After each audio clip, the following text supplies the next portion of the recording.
Okay, hello everybody. Welcome to another session of POL. Today we are very glad to have with us Luis Rademacher from University of California, Davis, who will speak to us on conditioning of random matrices and polytopes and the smooth complexity of Frank-Wolfe methods.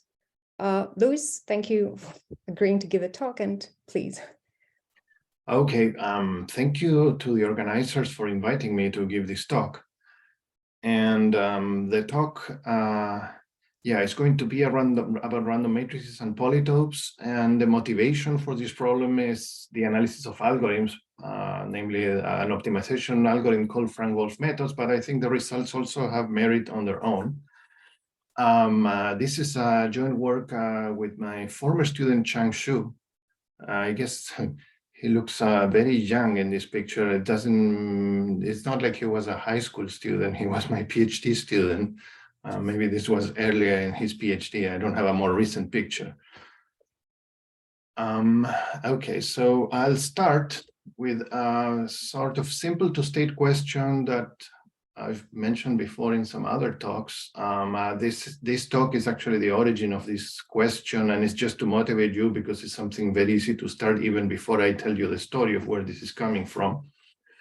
The question is the following: can you find, so in RD, so the dimension is D, twice the dimension, 2D unit vectors, so that they are well conditioned in the following sense that I'm going to describe. I want the minimum distance of any of them to be large. Not the minimum distance between any of them, but the minimum distance between one of them, any of them, and the span of any other D minus one of them. So a hyperplane determined by these points. So the number of points is 2D, the number of potential hyperplanes is large. And the question is whether you can find such a set so that this distance is at least 1 over a polynomial in the dimension. So during the talk, you will see where this is coming from. I don't have an answer. I don't know how to answer this. As far as I know, this is open. Of course, well, the real question is to figure out what plays the role of this 1 over a polynomial. Maybe the best you can do is 1 over some exponential function or something between polynomial and exponential. I don't know. Now, when you see a question like this, maybe the first thing that one would try is to see what happens when you pick a random set.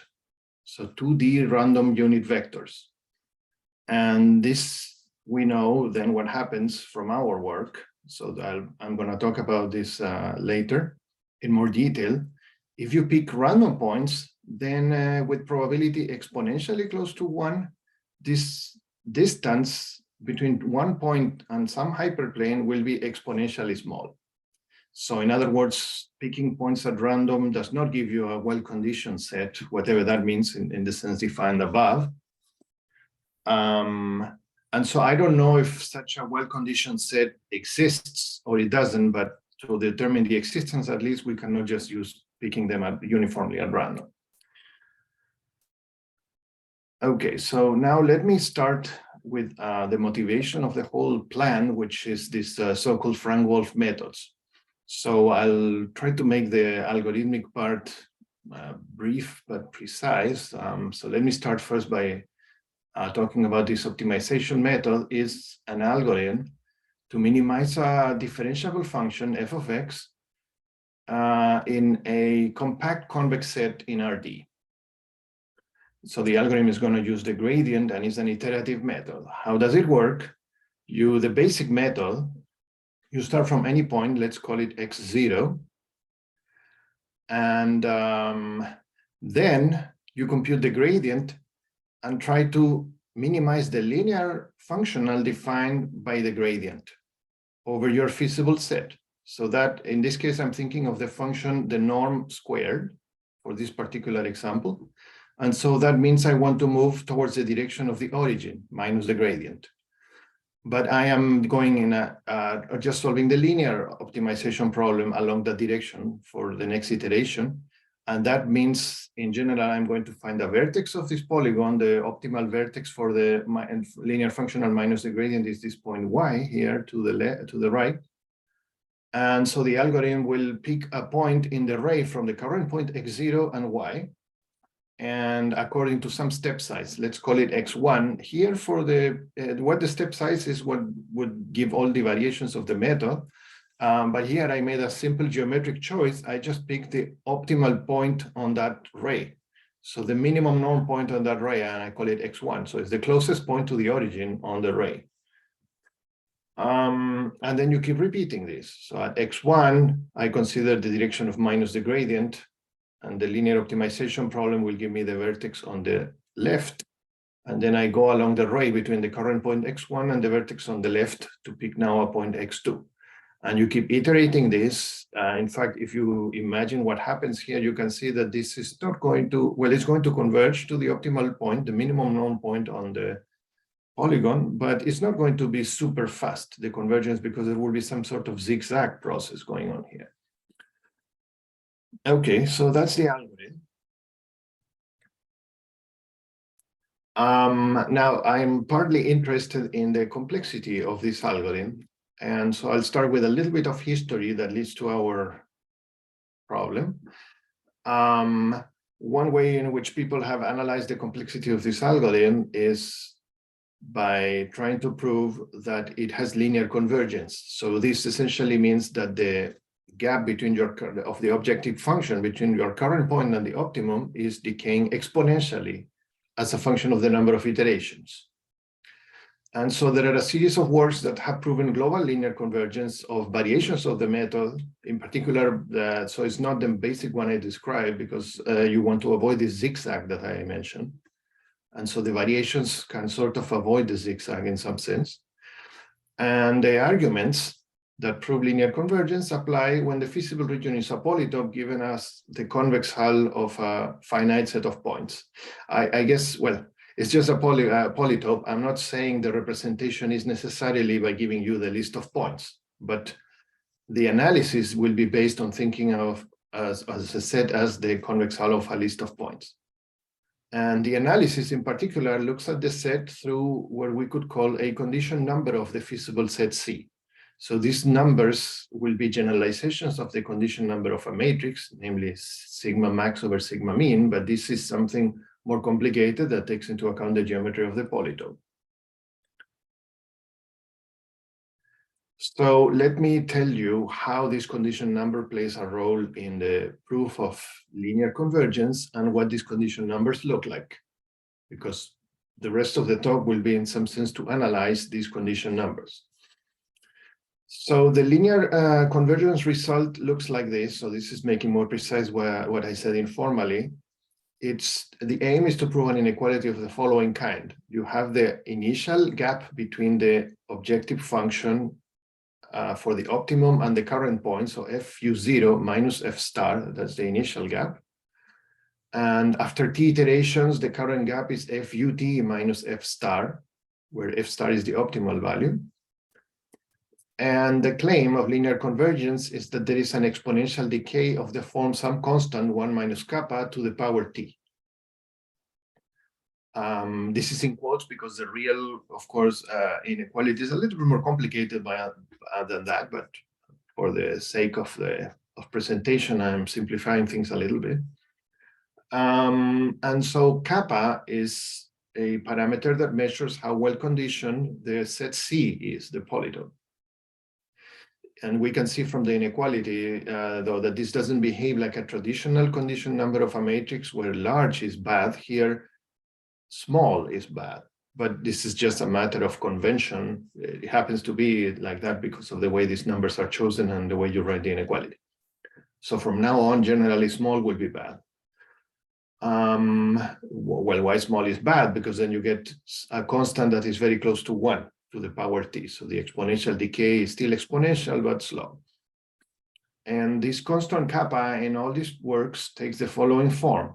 Is some expression, the one that we're going to analyze, divided by the diameter of C. So divided by the diameter is just a sort of rescaling, or to make this scale invariant.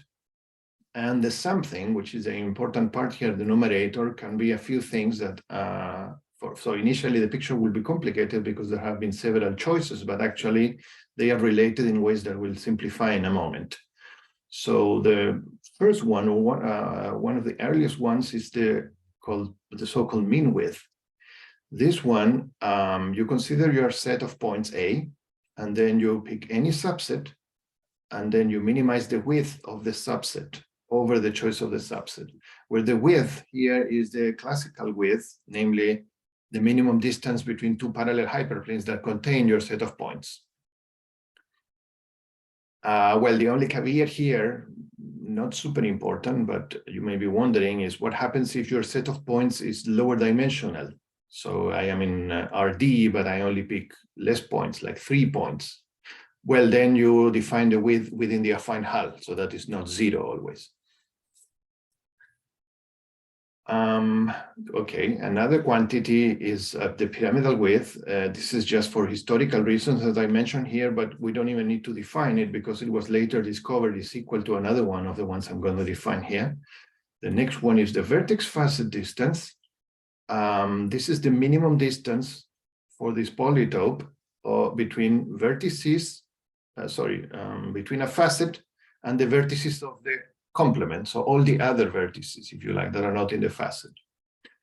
And finally, the facial distance is the minimum distance between a vertex and the affine hull of a facet not containing the vertex. So this one is the most important, in fact, because the results will be about this quantity later.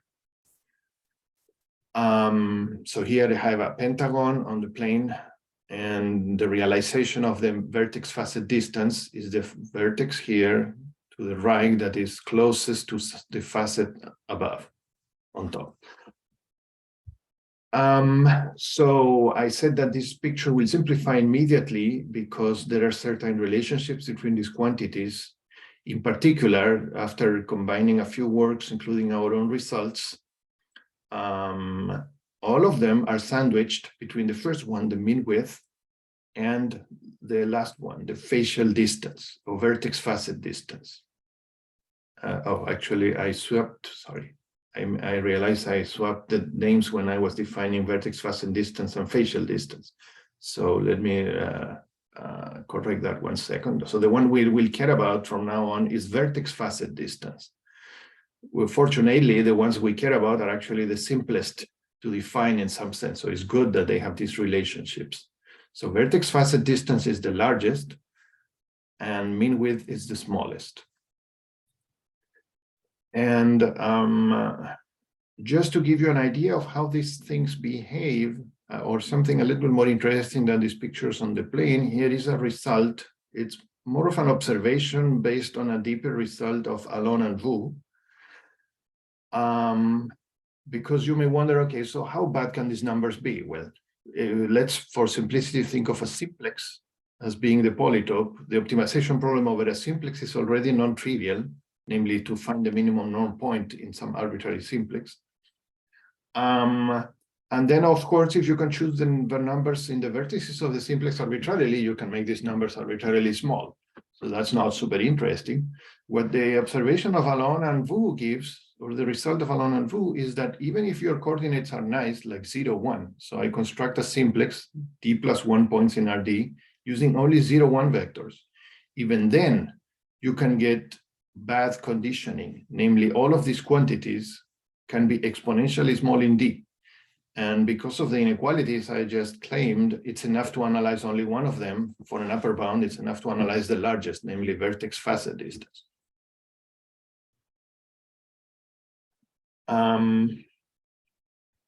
Okay, so I found this already, this result of Alon and Wu, an interesting high-dimensional phenomenon.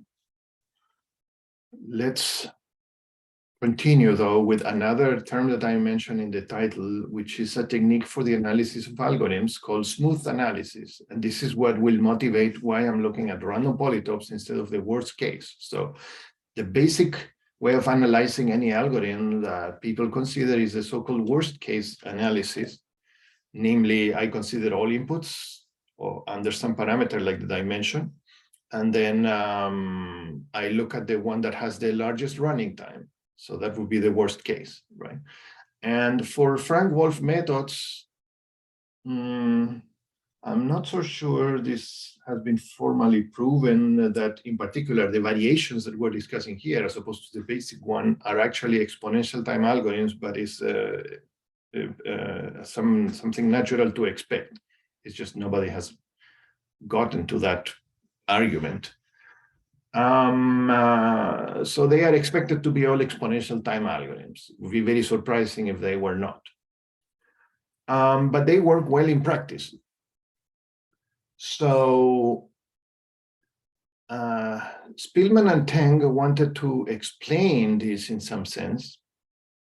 And so they introduced this idea for the analysis of algorithm to explain why some algorithms, in their case was the simplex method, which are exponential time in the worst case, behave well in practice. And their proposal was to do the following. First, pick any input. Say, imagine the input is parameterized by a vector in Rn. So X in Rn. If it's an optimization problem or a linear problem, program or something taking a polytope, it could be the matrix and vector that represent this polytope in the right dimension. And then, even though this input could be bad, what they are going to look at is not the running time, say, call it T on input X, but the running time on X perturbed by some small Gaussian perturbation. So I take X plus G. X is a fixed vector, G is a random vector, Gaussian with standard deviation sigma squared. So I can also control the radius of this perturbation, if you like, by changing sigma. And then they say, in the original version, they said, let's look at the expected value over G and then maximize over X. For reasons that are more, it's more suitable for the problem we're studying, I'm going to use a variation here that's also been considered. Rather than proving that on average that the running time is of some kind, I am interested in a high probability bound instead. So here is the gory statement, if you like. I will claim that an algorithm has polynomial smooth complexity if when I compare this running time T of the perturbation with some polynomial in the parameters here, which is n, then the length of the vector x, 1 over sigma, the radius of the perturbation, and delta at target probability. When I want the probability to be some value delta, there's the probability that you're larger than a polynomial is less than delta. Even when you maximize over all choices of x, all choices of your input. And so it's a probabilistic guarantee. The intuition of why this makes sense is that, well, maybe your algorithm did not get the exact bad input x, but because of rounding errors or measurement errors, you got a small perturbation. So that's kind of the explanation of why this model makes sense in trying to explain why an algorithm like the simplex method behaves well in practice. Now, so we're going to use this definition, but there is only one correction here relevant for our case, which is that, again, this was written in terms of some quantity T where large is bad, like running time. But in our version, all these condition measures that we defined earlier, small is bad. So this needs to be corrected a little bit. I just want this measure of condition in kappa to be at least 1 over a polynomial with high probability. So I want to bound the probability that is below a particular choice of a polynomial. Any questions up to this point? Okay, if not, let me continue. So I'll start as a sort of warm up with something simple, which is to try to get some understanding of how these measures behave when the input is just a simplex. So here I am, just for your own understanding, repeating what it would mean to have a polynomially well-behaved condition measure is the repetition here of the last equation from the last slide for smooth complexity. And the first result is what I mentioned earlier from Alon and Wu, But then, so that's kind of a worst case analysis, even when your numbers are nice, 0, 1. But then for a positive result, we analyzed the worst of these condition measures, so the smallest one, which was mean width, which is very simple to think about because this is just a simplex.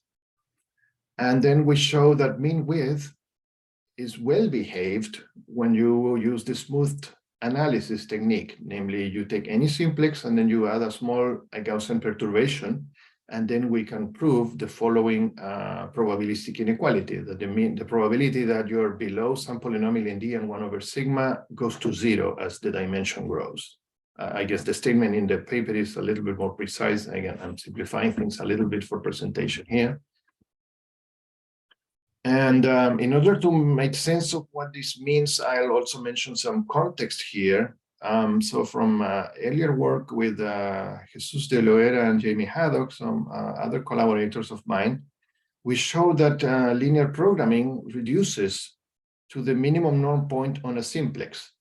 So what this means is that if you have a good algorithm, say a simple algorithm, or it could be Frank-Wolfe or something else that can solve the minimum norm point problem on a simplex in polynomial time, then you would also have a polynomial time algorithm for linear programming. And well, first of all, we don't know of any simple polynomial time algorithms for linear programming. In particular, it's a major open problem to find one that is in some sense combinatorial. And so we don't expect to have a simple algorithm then for the minimum norm point on a simplex either.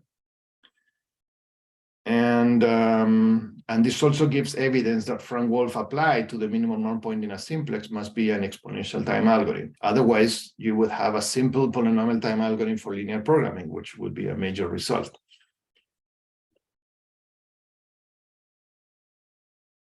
Okay, so now let's go on to something a little bit more interesting, which is the case of general polytopes.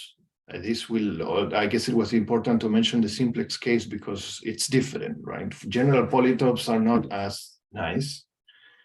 And in words, namely in the context of smooth analysis, what we show is that if you're giving a polytope as the convex hull of a set of points, and then you think of perturbing these vertices, or sorry, the points, they are not necessarily all vertices, then in the smooth sense, vertex facet distance is typically exponentially small. So again, that's sort of the high-level statement. Let me make it more precise by removing the language of algorithms or smooth analysis. It's simply, again, the definition is at the bottom, so I have to show that the maximum over any possible input x is small. So what we'll do is simply take x to be 0 and show that the vertex facet distance of the convex hull of Gaussian points is poorly behaved. That's enough to show that you don't have polynomial behavior as in the bottom inequality. And so a particular case of the actual theorem we prove is that if you pick 2D Gaussian standard Gaussian random points in RD, then with constant probability, the vertex facet distance of the corresponding convex hull will be exponentially small. So the rest of the talk, or a good fraction of the rest of the talk, will be to discuss how to prove this, and that will lead to the results on random matrices too, to get intuition first about how this behaves. So let's get to the idea of the argument. So let me just make it a little bit more precise here, and is this line that says what we want. We want that when you take the convex hull of 2D random Gaussian points in RD with constant probability, some vertex, so this is the definition of vertex facet distance, some vertex is exponentially close to the affine hull of some other facet not containing the vertex. And at least intuitively, this, after thinking for a while about this, this should be possible. But I mean, I guess the first intuition that one may have is to try to use some union bound like argument. The problem of or seeing how many events are involved in this. So the vertices are not too many, only 2D. If they are all vertices, I guess the points are 2D. But the number of facets should be very large in this regime where you take the convex hull of 2D points. Of course, the answer cannot be simply to apply the union bound because that goes in the wrong direction somehow. So let's go to the actual argument then. When thinking about this probabilistically, we already see two difficulties. One of them is that when I think of a set of D random points, those will be determining a facet in principle, because it's not hard to see that all facets of such a random Gaussian polytope will be simplices with probability 1. So every facet is determined by D points. Some subsets of D points will be facets. But the conditioning on these D points forming a facet introduces complicated dependencies. So once you tell me that the D points form a facet, they are not in principle independent Gaussian anymore. So any now probabilistic claim about them could be more complicated, and we would like to escape from that somehow if possible. The other minor observation is that thinking about the affine case, namely you have to talk about the affine hull of these D points, is slightly more complicated than a case where you take a linear, so the span of points. And so it's kind of natural then to consider the following simplified case as a warm-up, what we could call the matrix version. So here is the statement of a matrix simplified version. You pick 2D random Gaussian points in RD, and now, well, again, I'm gonna turn affine into linear and drop this business of being a facet. I just want to see how likely I am to find one of my 2D points very close to the span of some other D minus 1. So that's the linear version, if you like, or matrix version. And in fact, we'll show that with constant probability, one point is exponentially close to the span of D minus 1 others. There is a separate motivation that I'm not going to discuss in detail for the matrix case, is that superficially looks similar to something well studied, the so-called restricted isometry property of random matrices that has applications in compressed sensing. A way of seeing this connection is to recognize through some simple equivalence that I'll make precise later that this claim about one point being close to some hyperplane can be recast in terms of singular values. So the warm-up case for matrices is equivalent to the following statement about singular values of a random matrix. Is given a D by 2D random Gaussian matrix with constant probability, there is some D by D submatrix with exponentially small d singular value. And again, I'm not going to state what the restricted isometry property says. I'm just going to say in words here so that you remember what the connection could be if you have seen it. Right in compressed sensing, I look at some D by K submatrices, so not D columns, but some smaller number. K is less than D, and then I want all the D by K submatrices to be well conditioned. So what's happening essentially is that I'm looking at something similar, but it's a different regime of the parameters. And because the result here is negative, namely some submatrix will be bad conditioned, this is a regime that is clearly useless for compressed sensing. But I'm not so sure this result that I'm claiming here had been looked at before, or at least I didn't find it anywhere. So we're going to talk for a moment about the matrix case now with more precision. So here is a more formal statement of what we proved. Suppose that A is a D by 2D random matrix with IID standard Gaussian entries. Then when I look at all D by D submatrices, so S here is supposed to represent the selection of some D columns. The smallest singular value of one of them, of this d by d submatrix is exponentially small. So there's some constant c here greater than 1 over c to the d. And again, I'm simplifying a little bit here. In the paper, we consider the case d by n. The same technique works, where n is greater than cd for some constant larger than 1. So as long as your number of columns is super linear, if you like, linear, but with a constant larger than 1, then this holds. 2D is just a special choice that makes this slightly simpler to talk about. So, okay. So I guess to make it more natural to state in the random matrix setting and the connection with complete sensing, I'm stating it in terms of singular values, but then when one goes to actually prove this, it's better to do the point hyperplane distance argument. So then rather than proving that, it's enough to prove the simpler claim I made before, that one point is close to the span of d minus 1 others. And where is this equivalence between point hyperplane distance and singular values coming from? Is this known result in the random matrix side of things? Well, that essentially claims this exactly. It says that, and again, this is the special case I care about. The result is a little bit more general than this.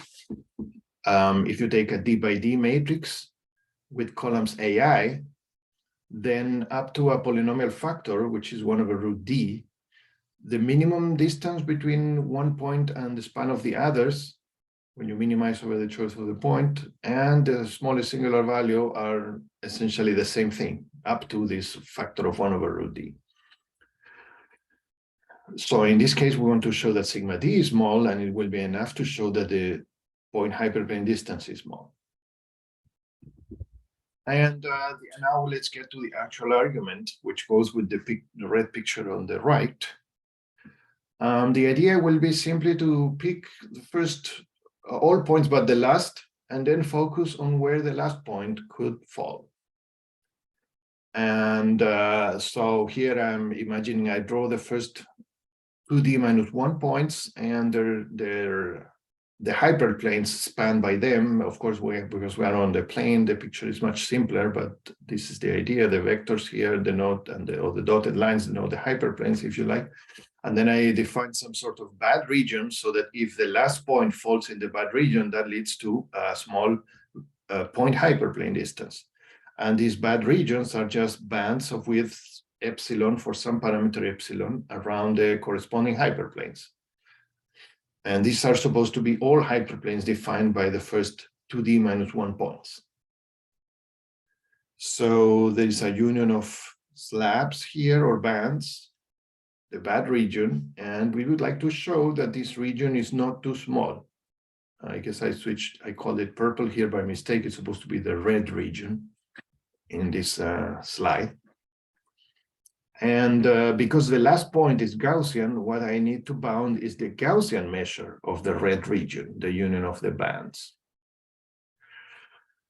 So to think about this region more formally, let F be the family of any d minus 1 columns of the matrix A. So that will define all hyperplanes and therefore all bands. And BS will be the corresponding band with the points within distance epsilon of the span of those columns S, selected by S. And then the epsilon will be the union of all the bands. So the epsilon essentially is the correct definition of the red region. And well, now we want to show that even when I take epsilon exponentially small, like 1 over c to the d, the Gaussian volume of this region d of epsilon, the red region, is not too small, at least a constant in the claim I made above. And the obvious idea to consider here, maybe, well, I don't know about the obvious, but the natural thing to consider here, given that we want some, in view of the discussion before, we want some sort of reverse of the union bound, is to first think of inclusion-exclusion, which gives this alternating sum over the union of all bands minus the intersection of all pairwise intersections plus intersections of 3 and so on, and keep the first two terms. a slightly less maybe known fact about doing this, namely writing all terms of inclusion, exclusion, and truncating, is that when you truncate at different points, you get alternating upper and lower bounds. The first upper bound when you truncate at the first term is the union bound, and when you truncate at the second term, you get a lower bound. And in the probabilistic setting, sometimes these are called Bonferroni inequalities, so the whole sequence of inequalities that you get out of this. So here I'm looking at the second one. But some, and we're almost done once you write this, meaning you just want to bound these terms, the individual bands, which is easy, and then the pairwise intersections, which is also not too difficult. There is the one problem here when trying to bound the pairwise intersections is that the bands are not independent, they could be sharing points. And so if they share a lot of points, so this with the intersection of two bands will have to do with the angle with the corresponding hyperplanes. It's actually easy to think about because in reality it's just a two-dimensional problem after you project orthogonal to the relevant directions. But the angle between them, well, if they were truly independent, so you take two bands defined by two disjoint subsets, well, then these are almost perpendicular, and that's good because that makes the area of the intersection small, or Gaussian measure. But if they are not disjoint, then they are not as likely to be nearly perpendicular, and the angle could be kind of far from perpendicular potentially if they have a large intersection. So the last ingredient that we need here is that we need the pairwise intersection of S and T, so these two subsets of columns, to be small. And a way of achieving that is that I am gonna refine the family F. Rather than looking at all subsets, I'm going to pick a subfamily of subsets that have small pairwise intersection. Just for concreteness, say each subset has size D, and I want the intersection to be at most D over 10. And fortunately, this is in itself easy to do. You can just, you can think of this as some sort of packing bound. How many subsets can I pick now with this constraint? The original family was exponential because it's all these subsets out of 2D. The interesting thing is that even with this new restriction, you can still pick an exponential number. I guess when you write, you think of this as 0-1 vectors, then this is also a standard result in computer science called the Gilbert-Varshamov bound that tells you how many you can pick. And they claim that it's essentially exponential for the parameters we care about. So to summarize, and without getting into the precise statement, now we go to a subfamily of F that is still exponentially large, of these subsets such that all pairs have small intersection. So once I have that, by using a union bound, I can prove that all pairwise intersections in the subfamily are small. And therefore, I get an effective bound when I apply these first two terms of inclusion-exclusion. So that's the argument, essentially, for the matrix case. Any questions?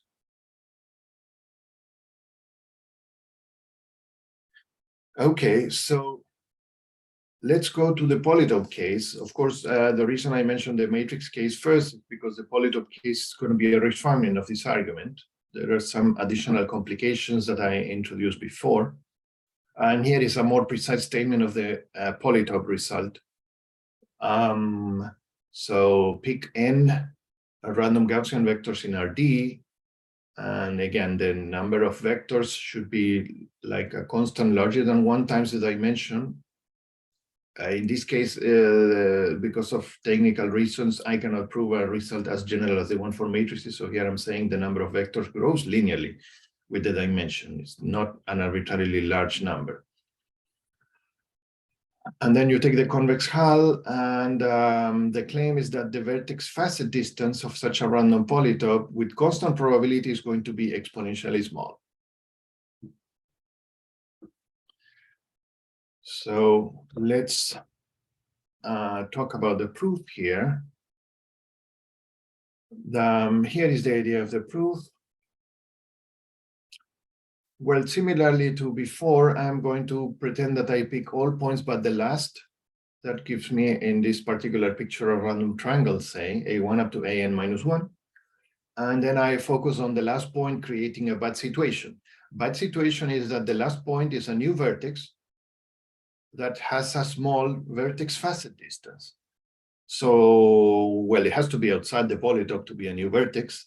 And to create a small vertex facet distance, it has to be close to the affine hull of some of the facets on the inside. So here I have bands denoting the inner side of an epsilon neighborhood of the affine hull of every facet. So there are 3 purple bands. And I'm also adding the constraint that the point needs to be outside. So I remove the gray area, the inner epsilon neighborhood of the polytope.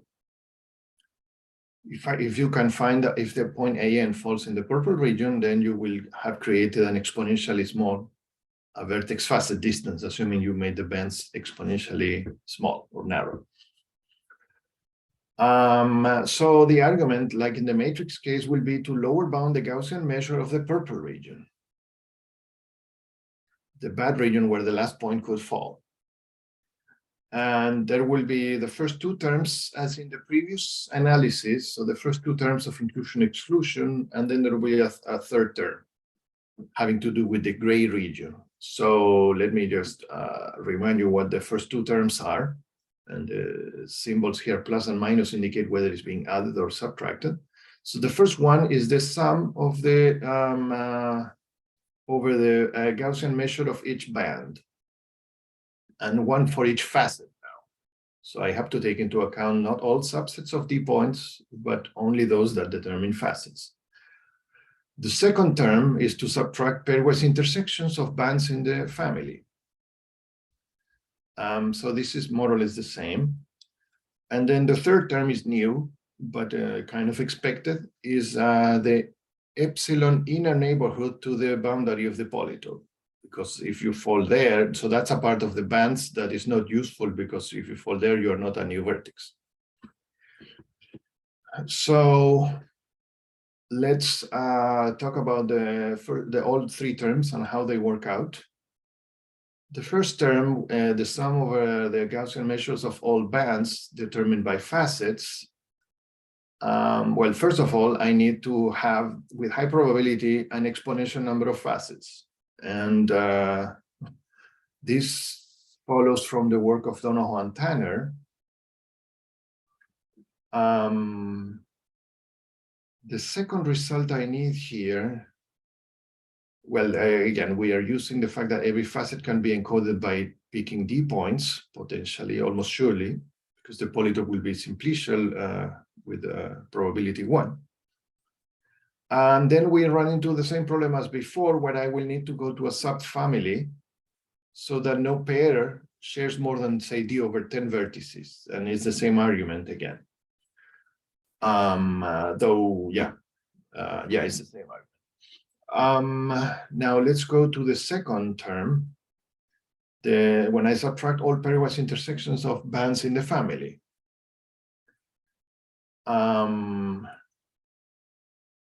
Now there is a new problem, though, which is that in principle, I'm only applying this to subsets defined by facets, and therefore the corresponding hyperplanes are not necessarily behaving like the affine hull of D Gaussian points because of the conditioning.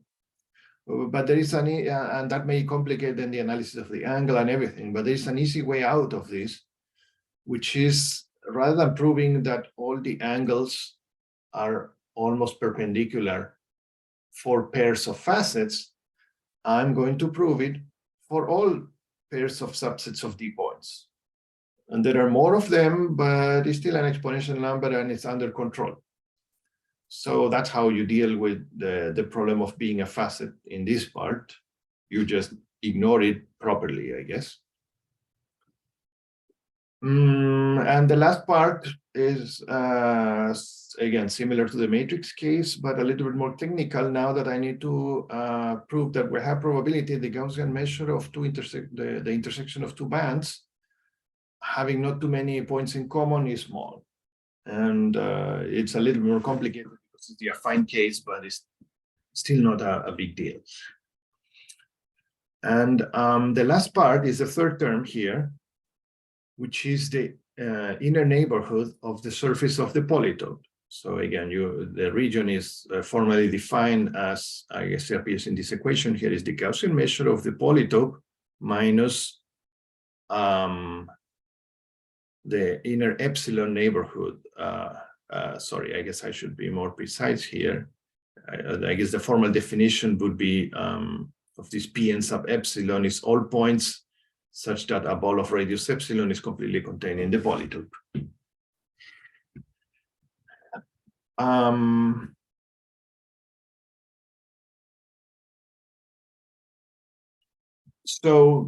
And here there is an easy way of getting a fairly precise answer. I mean, actually, well, because all other quantities here are exponential or whatever, we don't really need a precise answer, but you can get a good one by looking at the reverse isoperimetric inequality for the Gaussian measure, which shows that this area then this region has Gaussian measure bounded by epsilon times d to the 1/4 times some constant. I'm sorry, whoops. Any questions up to this point? So essentially that completes the argument. How much time left do I have? 5 minutes. Okay, I'll definitely finish before then. Because I'm just going to switch to the discussion now. The discussion will be just commenting that the matrix result has some interesting implications for known results about the analysis of algorithms that are different from what I mentioned. So here I'm restating the result for the rest of the discussion. And in fact, here I'm stating a slightly more precise version that is relevant for the rest of the discussion. The refinement here is that before I claim that, so here I have not just d by 2d, but I have d by n.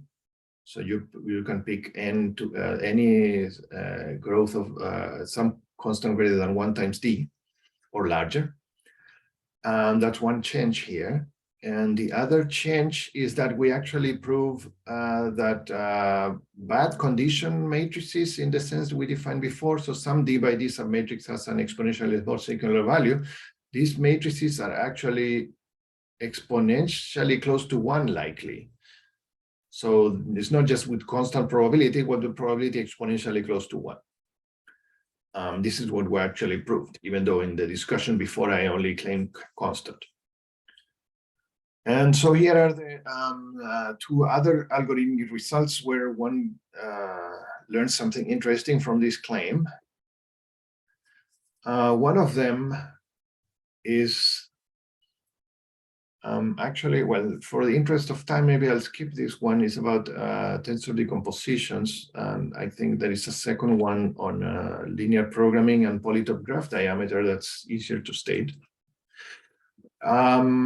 So in the analysis of the simplex method, so a linear optimization method running on a polytope, Brunsch and Röglin introduced the following conditioning parameter. They call it the delta distance property.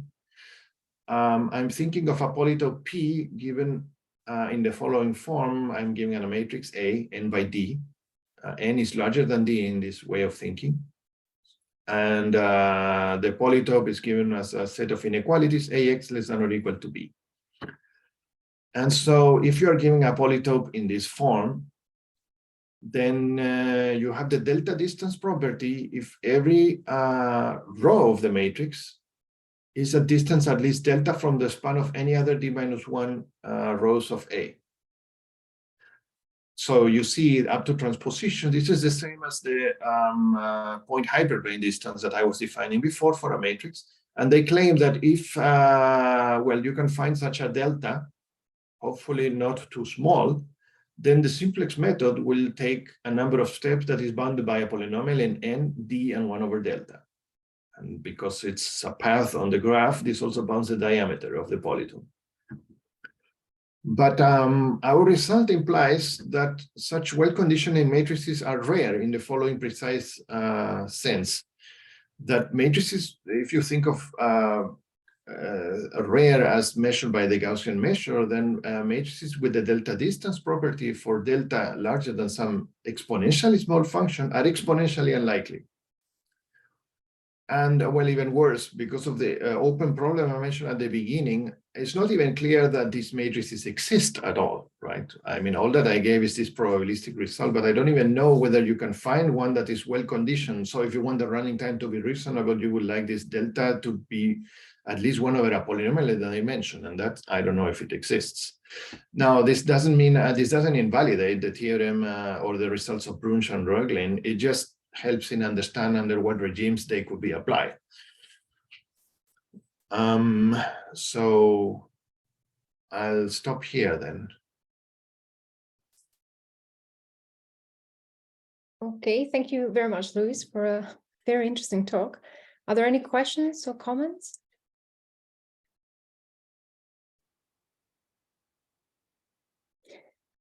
I have a question regarding these results. Do we get anything different if we now allow for a proportion of the points to lead to a bad conclusion, but if we exclude just a small proportion of those points, then the rest are good? The minimum distance over all points you were saying, but what if I say, okay, it's okay if it's just 1 point that causes this minimum to be very small, but the rest are good, or it's okay if it's only like a very small proportion of the points? I guess for concreteness, are you thinking of the matrix results, just for simplicity? Either of the two. Yeah, let's maybe focus on the matrix case just because it's easier. Let me think for a moment. So you're saying, okay, so we have some point hyperplane distance is small. In fact, the whole result just tells you there is one pair, right? And you're saying, well, maybe this is some sort of rare situation where if I exclude a few points, the remaining thing is well conditioned. Is that what you're wondering? Keep the construction as is, but for the conclusion, say that I'm gonna measure the like 10th smallest distance or something, and that 10th smaller distance is now large enough. I don't know if it will have any implications on the applications, but that was what I was wondering at some point. I mean, I feel like it will depend on a subtle way of how you defined this, what you are excluding essentially. Because so it's true that in the claim, in the final claim I made, I just find one bad pair or one bad instance. But if you think about how the argument, the proof actually goes, right, it shows that this neighborhood of the hyperplanes is quite large.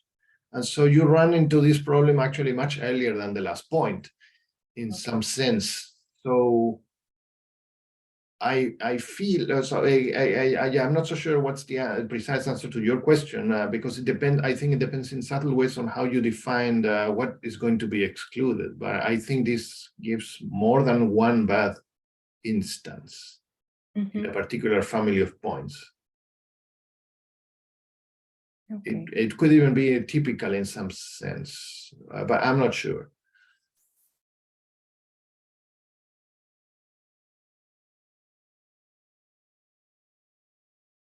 Any other questions, comments? Yes, can I ask a quick question? In the beginning of your talk, you mentioned an open problem when the 2D vectors, or could you please show? Yes, let me go back to that here. Yes, so the first bullet. Right. So it is. I'm just curious. Is this problem solved? I mean, was the solution known before? Let's say at least when d is equal 1, 2, or 3 in a smaller.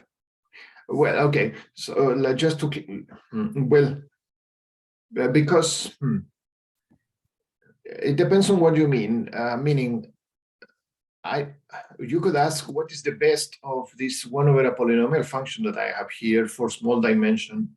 I don't know the answer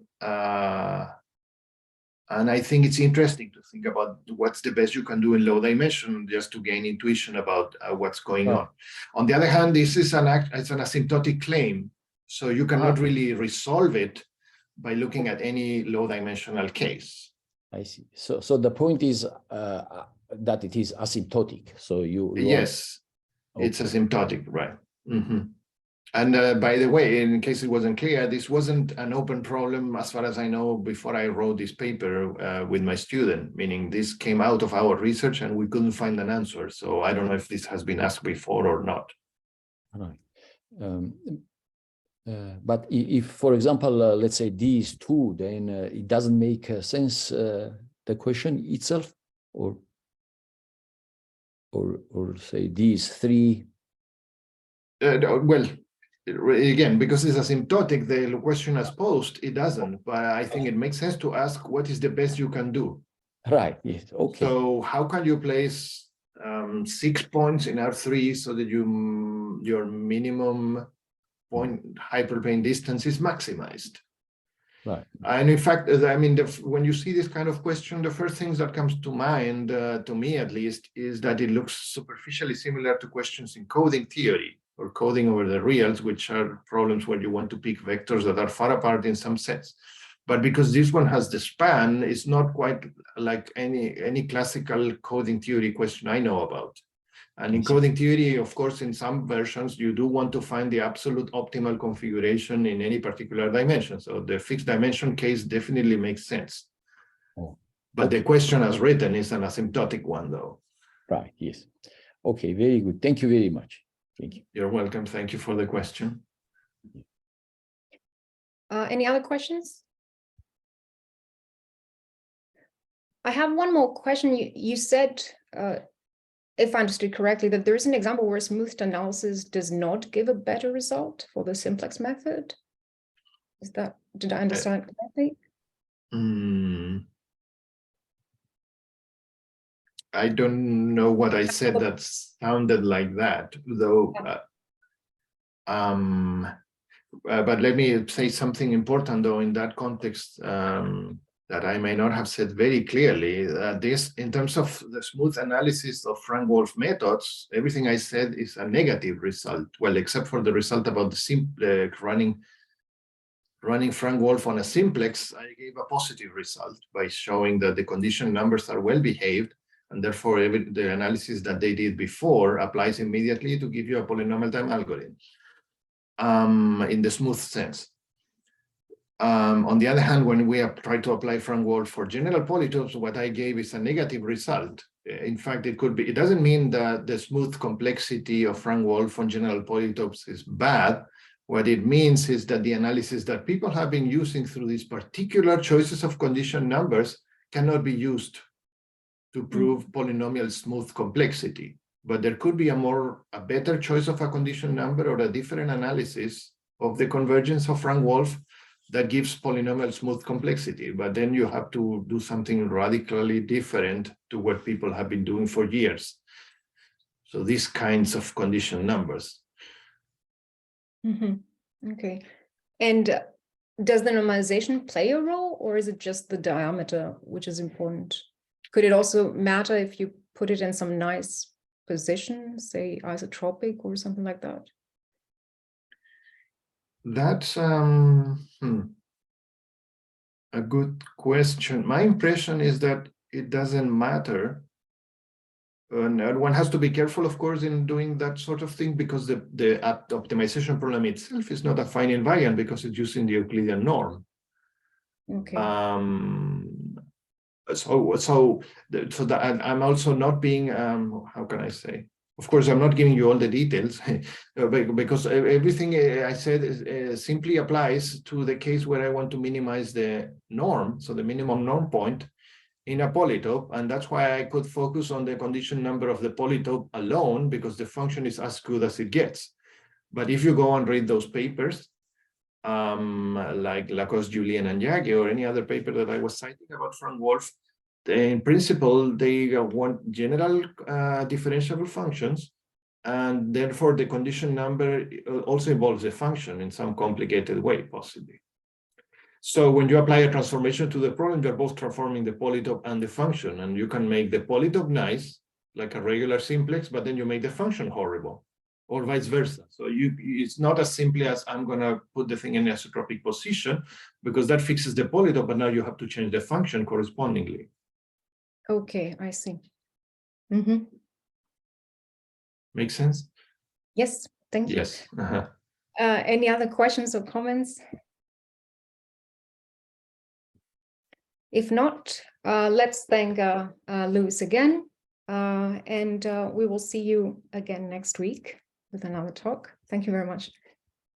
Thank you. Bye.